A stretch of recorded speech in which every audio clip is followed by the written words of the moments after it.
या सगळ्या लोकांना मागणी आहे की ह्यांना इन्काउंटरच करा, ह्याच्याशिवाय हे शहर शांत होणार नाही, ह्यांचं इन्काउंटरच झालं पाहिजे. अहिल्यानगरच्या श्रीरामपूरमधील हत्याकांड प्रकरणामुळे वातावरण सध्या चांगलंच तापलंय. आज चौथ्या दिवशीही बंद पाळण्यात आलाय, मात्र तरीही पोलीस कडक कारवाई करताना दिसत नाहीत असा आरोप मृत आकाशच्या वडिलांनी केलाय. आरोपींवर कठोर कारवाई व्हावी यासाठी आज आक्रोश मोर्चा काढण्यात आला. श्रीरामपूरमधील बेग आणि जेथे या दोघांनी मिळून माझ्या मुलाला मारलंय याचा एन्काउंटर झाला पाहिजे, फाशीची शिक्षा झाली पाहिजे. कोणात दम असेल तर मला हत्यार द्या, मी यांचं एन्काउंटर करतो असं आकाशच्या वडिलांनी म्हटलंय. त्यामुळे या व्हिडिओतून पाहूयात की खरंच आरोपीचं एन्काउंटर होऊ शकतो का. श्रीरामपूर 3 दिवसांपासून बंद पुकारण्यात आल्यानंतरही आरोपींवर कठोर कारवाई का नाही, आरोपींवर काय कारवाई होऊ शकते ते आपण या व्हिडिओमधून सविस्तर पाहूयात. नमस्कार, मी मृणाली पिळणकर. श्रीरामपूर शहरात गेल्या काही दिवसांपासून गुन्हेगारीच्या घटना वारंवार घडतायत. 11 जुलै रोजी वेळेवर जेवण न दिल्याच्या किरकोळ कारणावरून हॉटेल व्यावसायिक आकाश दुबैया यांच्यावर तिघांनी धारदार शस्त्राने हल्ला केला. या हल्ल्यात गंभीर जखमी झाल्यामुळे आकाश दुबैया यांचा जागीच मृत्यू झाला, तर कुणाल दुबैया हा किरकोळ जखमी झाला होता. किरकोळ कारणातून थेट निर्घृण हत्या झाल्यानं श्रीरामपूरमधील वातावरण चांगलंच तापलं आणि आरोपींना कठोरातील कठोर शिक्षा व्हावी यासाठी नागरिक चांगलेच आक्रमक झाले. नागरिकांनी श्रीरामपूर बंदची घोषणा केली. आज चौथ्या दिवशी आंदोलन करण्यात येतंय. बंदच्या चौथ्या दिवशी सुद्धा बाजारपेठ बंद आहे, शाळा बंद होत्या आणि आज शहरातील पेट्रोल पंप चालकांनी देखील बंदमध्ये सहभाग घेतला होता. त्यामुळे जनजीवन कुठेतरी विस्कळीत झाल्याचं पाहायला मिळालं.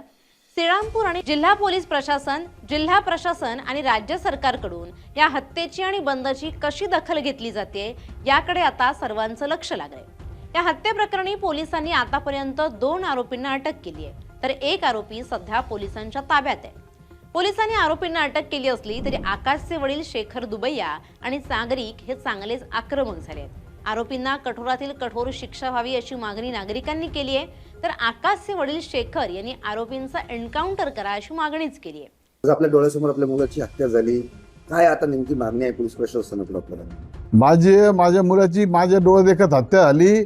उद्या या शहरामध्ये कोणत्याही नागरिकाची, सर्वसामान्य माणसाची ही परिस्थिती होऊ नये म्हणून माझी प्रशासनाला, मुख्यमंत्र्याला, उपमुख्यमंत्र्याला, पालकमंत्र्याला, आमदारांना, नगरसेवक सगळ्यांना, या सगळ्या लोकांना मागणी आहे की ह्यांना इन्काउंटरच करा, ह्याच्याशिवाय हे शहर शांत होणार नाही, ह्यांचं इन्काउंटरच झालं पाहिजे.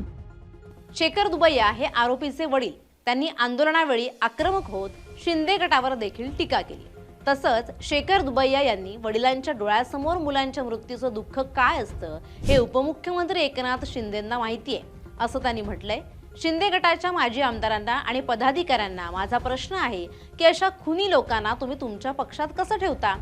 एकनाथ शिंदे यांचं राज्यात खूप चांगलं काम, मात्र या लोकांची गुंडगिरी त्यांच्यापर्यंत पोहोचवायची तुमची जबाबदारी.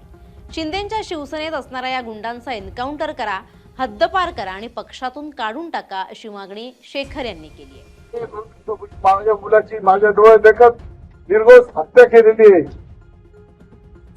त्यासाठी ओगळे साहेब, शरददादा, शिंदे वगैरे सगळेच मान्यवरांनी माझी मदत केली, सगळ्यांनी माझा मदत केली. सर्व श्रीरामपूरकरांनी केली, तालुक्याने केली.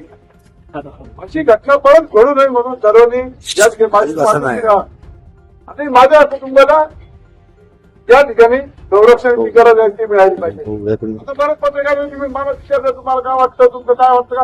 अहो काय वाटतं का? एखाद्या बापाची मुलगा त्याची जर किरडी त्याचं जर त्याच्या खात्यावर जात असेल, जगात त्यांच्यापेक्षा मोठं दुःख पुढं नाही.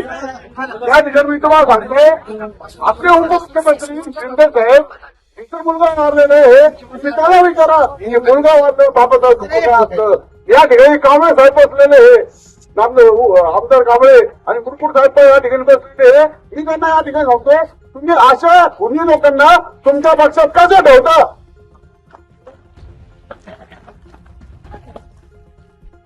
एकनाथ शिंदे साहेब या राज्यात इतकं चांगलं काम करतायत, त्यांच्या कानापर्यंत पोहोचत नसेल ही तुमची जबाबदारी आहे. या गुंडाला, खुनीला या शहरातून सगळीकडून हद्दपार करा, याचा इन्काउंटर करा, त्याला पक्षातून काढून टाका,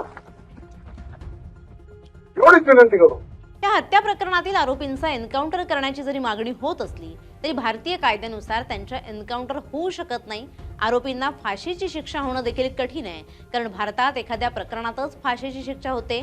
जसं नसरापूर प्रकरणातील आरोपीला फाशीची शिक्षा झाली आहे. कोणत्याही गुन्हेगारी प्रकरणात पोलिसांना पुरावा शोधण्यात वेळ लागतो, त्यामुळे आरोपींना तात्काळ कोणतीही शिक्षा होत नाही.